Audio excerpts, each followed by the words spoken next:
Hey guys, what's going on? I wanted to talk about what's turning into a nightmare of a project. This is a 1952 Ferguson TO20, and I kind of regret bringing it home right now. Not gonna lie. This thing has been not necessarily a nightmare. It sat at a farmhouse for about 20 years or so and didn't get any attention at all. I mean, it was covered up with a tarp. They drained all the water out of it. And when I say they covered it with a tarp, they didn't cover the hood, but they covered the motor itself with a tarp. So everything came apart fairly easy. I was kind of surprised with that. But my mistake was dragging it on a trailer and hauling it home and never barring the motor over itself to see if it was freed up. Then I in turn decided to spend about $700 on parts to get it all ready to go. Now I knew the tractor wasn't going anywhere, and it came to me, and the deal is get it running. Whatever it's worth after you get it running, we'll split the difference in what you have invested, and I would pay the owner for the tractor. And at this rate, we're looking at him giving the tractor away. I don't know that I'm gonna be able to give him any money and actually come out even on this. These tractors right now at auction go for like $1,500, and I'm already $700 in, and that doesn't include my time. And there's a chance that I'm gonna come out behind on this. Even though this was a family tractor and it was gonna stay regardless, it may end up being a yard ornament. I'm not sure yet. Right now, I have put a new coil on it. It came with a kit. It came with coil, the wiring, a brand new alternator, which is on the other side. I changed it over to 12 volt. I bought a battery. I did not do the distributor, the wires, or the plugs yet, for the main reason that I just wanted to see if the thing would fire first before I even decided to jump into that. If I can get the thing to start, I'm going to drive it a little bit, run it, move it around, and then I was going to drain all the oil out of it, drain all the fluids in the whole thing, and replace them all, and then use the tractor. I just wanted to get the thing to start first and get it warm. We started with, like I said, the coil, the wires, and the alternator on the other side that converted it over to 12 volt from 6 volt. I took all the other parts and put them away just to save them for now. Took the air cleaner off, cleaned it out, filled it with fresh oil underneath for the air. New ignition with keys, new amp meter, new radiator hoses, refilled the whole thing with fresh coolant.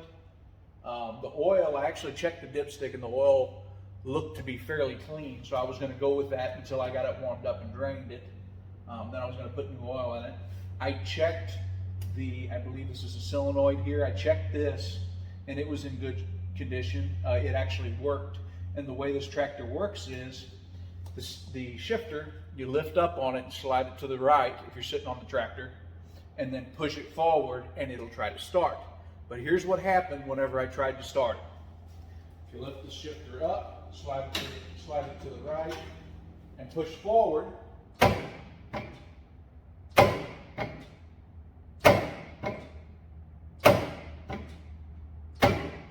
it's bound up tight. Very, very tight. So the next thing I did was I took the valve cover off and I pulled spark plugs out of it. I looked down in here, cylinders 1, 2, and 4 all look to be in fairly good shape. There is rust that has accumulated all over the top of or under the valve cover. All of this here has like it's not a rust like it had water in it, it was working with water in it. It's a rust like that's something that accumulated from the hot and the cold, that accumulated up here, and it just started to rust everything. Now it wipes right off under the valve cover, but looking in here, I can see rust in number 3. It looks like water got in there somehow.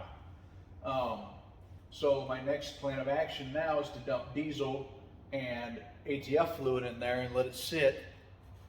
And while it's sitting and maybe breaking down some of that rust, I have to go pick up a 1.25" wrench, because that's what the crank on the front is, And I've tried to move the thing back and forth in third gear where I would get the most leverage to try to bar it over, or to get it to turn over, and it won't.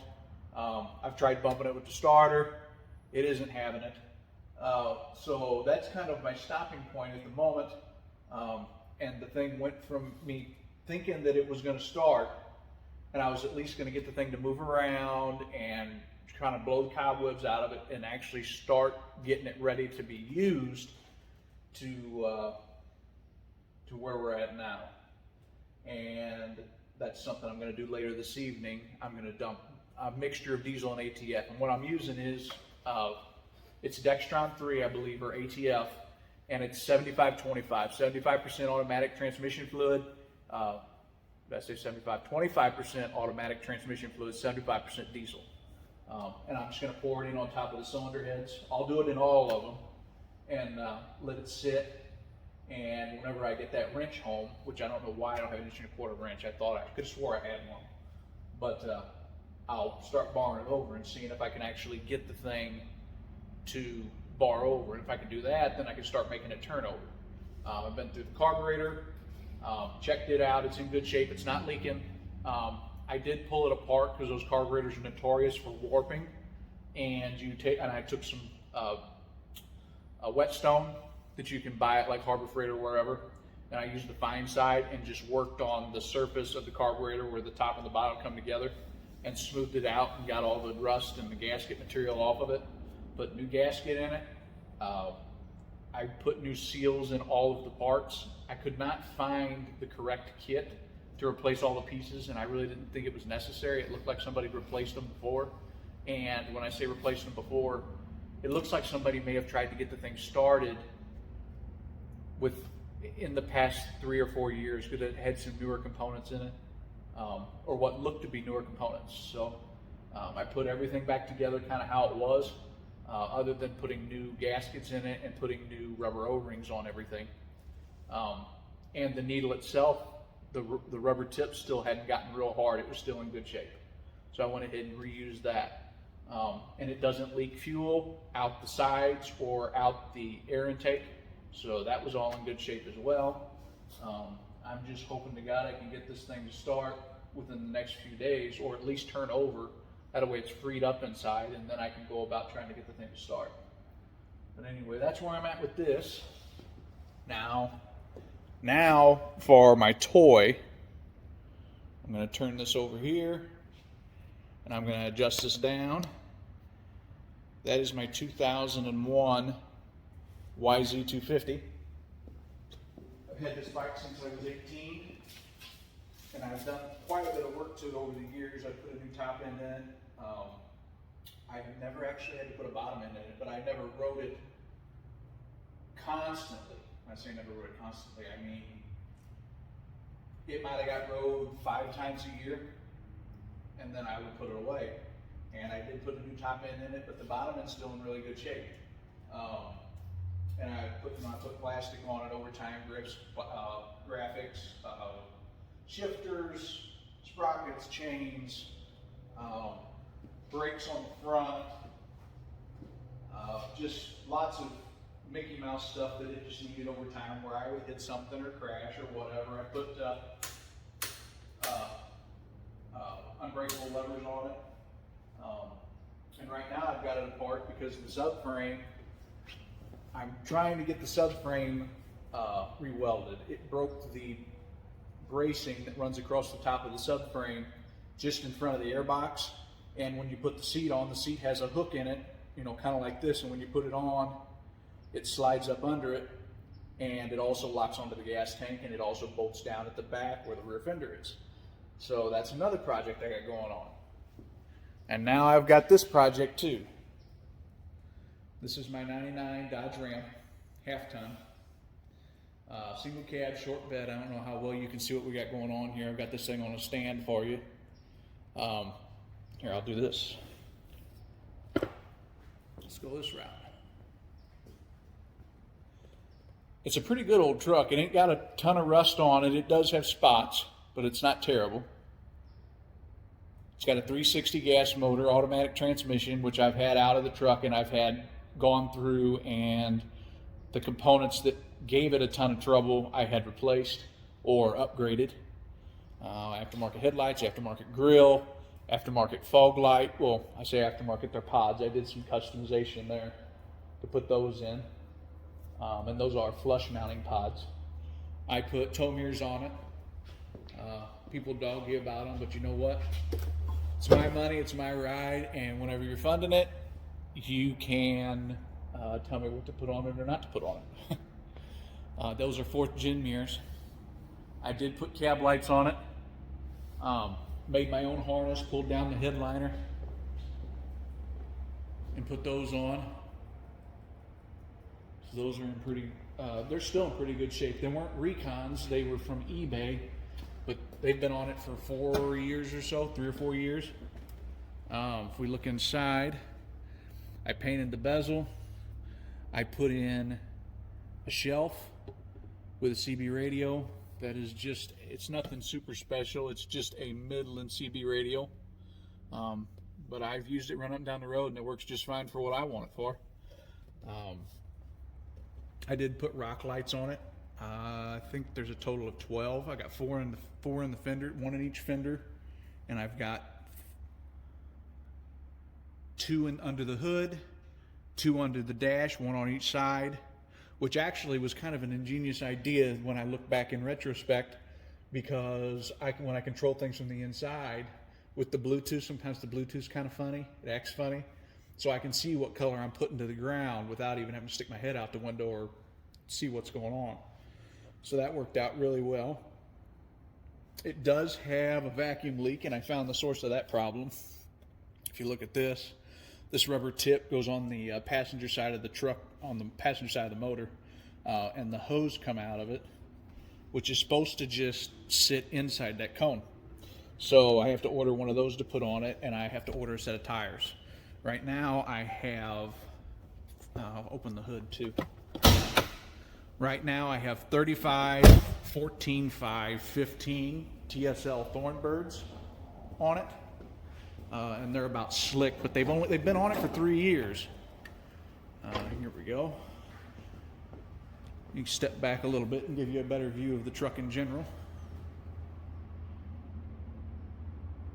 I did take some time under the hood whenever I put the water pump on it, and put the brackets and stuff all back on it and painted some parts. I painted the top of the intake there, and I put my name on it, or my Instagram name anyway. I painted the air box, which, I mean, I didn't do a bang up job, but I didn't do a superb job. There's some spots on it that are starting to show, but for what I was doing at the time, it worked good for me. I bought blue coolant line hoses, put a new shroud on it, put a new battery in it. You can see it's been sitting for the last 4 or 5 months. So it's got some corrosion buildup on it, but I start it like once a month. I painted this, the fuse box cover, and you can see the bracket under the AC compressor right here. I painted that piece too. The whole engine bay really needs to be cleaned up too. The truck's been sitting in here, and I just got the garage door finished. You can see the rock lights where I put them under the hood. Let's see here, up top, you can see them. And I need to get a hood mat for it as well. But that's time and money down the road, of course. But it's a work in progress. It drives up and down the road just fine, other than needing tires. It gets a little bit of a wobble to it. I put track bar on it. I put dual steering stabilizers on it. I put the steering arm stabilizer on it. It has a new steering box. I put new axles in the front for the 4-wheel drive.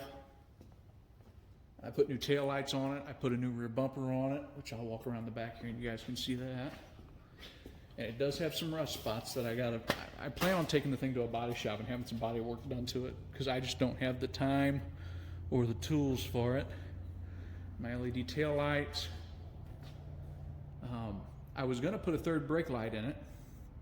I just ended up replacing the bulbs and putting it back together. For whatever reason, I cannot get a 3rd brake light that will work like it's supposed to. The last one I had, the reverse lights wanted to stay on it all the time. So I haven't been able to figure out what the deal is with that yet, but that's something I got to work on. And you can see the bird shit all over it. My garage door that I put in, it's a 12 by 12 commercial insulated garage door. I had to wait due to all the wonderful things going on in the world. The garage door, I ordered it in August and it came in February. And when it came in February, they didn't send me the springs. So I had to wait on the springs too. Springs were another month behind it. So I finally got that finished and got it hung up and done. Did all the lighting in the garage. You can kind of see I got wires hanging everywhere. I'm in the process of running electric. Here in my county, we're not required to have permits to do our own electric, so I can do it myself, and I'm not an idiot. I'm not a guru, but I'm not an idiot. I know enough to not be dangerous. Let's just put it that way. I run it over the top, ran it down this side. I put a box in up there so I could put an automatic garage door opener up on it. I'm hoping you guys can see what I'm talking about. I'm trying to make sure that it's showing what I want it to. There it goes. Yep, you can see it up there. I put a box up there for the garage door opener, and I put in my fuse box. Just temporary mounting here. It'll actually be mounted to the metal eventually, but I got a box mounted, so that's ready to start mocking things up. And that's kind of where I'm at right now. I picked up a zero turn, which ends up already having a flat tire, so I have that fixed on Monday. Just a nice Toro zero turn. Got a ton of shit in storage. But yeah, I've got a ton of things to do and not enough time to do it. This is going to be probably one of the first videos of just kind of the day-to-day stuff that I've been doing. And just kind of showing you projects I'm working on. I won't do every project in every video, but I wanted to do an overview of everything. I also have a brush hog sitting up in my back field under the carport that I moved. If you haven't seen that video, you ought to check that out. But I have a brush hog up there that is actually ready to go as soon as I get this thing going. And we'll just see how long that's going to take. But anyway, I'm going to wrap up the video for today. I appreciate any of y'all and all y'all that continue to watch my videos. And I did actually start up a little store online that is at minxracing.bigcartel.com. If you guys want to go check that out, I'd appreciate it. Right now I just have hats on it, which you can see the hat I have here.